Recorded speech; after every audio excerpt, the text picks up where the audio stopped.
ప్రభుత్వము మమ్మల్ని బాగా గుర్తించి ఇట్లా మలేషియా, శ్రీలంక కొన్ని దేశాలకు పంపిస్తుంటే ఇక అట్లనే మనం వెళ్ళాలంటే నాకు హిందీ, ఇంగ్లీష్ అప్పుడు సరిగా రాదు. ఏదో నేర్చుకోవాలని అప్పుడు అంబేద్కర్ యూనివర్సిటీలో ఇట్లా ఓపెన్ డిగ్రీ చేస్తే డిగ్రీ కూడా ఉంటుంది అని చెప్పి నేను చదువుకోవాలి పట్టుబట్టి నేను తెలంగాణగా పని చేసుకుంటా. అట్లా నేను ఓపెన్ యూనివర్సిటీలో నేను డిగ్రీ కంప్లీట్ చేసిన. అప్పుడు అది చేయడానికి కూడా ఒక కారణం ఉంది. నేను నిఫ్ట్లో ఫ్యాషన్ డిజైనింగ్ నేర్చుకోవాలి, అదే నాకు సరిపోదు కదా నాలెడ్జ్ నేను ఉన్నది అది అని.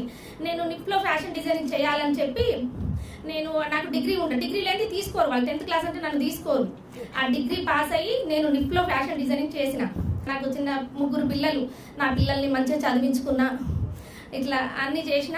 అదిగాక మా చేనేత వస్త్రాలకు కూడా ప్రపంచవ్యాప్తంగా ఇప్పుడు మంచిగా ఇట్లా మన అమెరికాలో కూడా మన వైట్ హౌస్ ఉంది కదా, అమెరికాలో చాలా కొన్ని దగ్గర ఈ చేనేత వస్త్రాలనే వాడుతున్నారు అవి.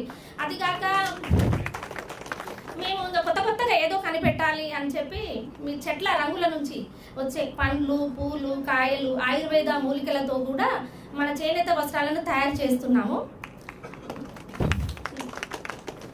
వాటికి కూడా మంచి ఆదరణ ఉంది ఇప్పుడు.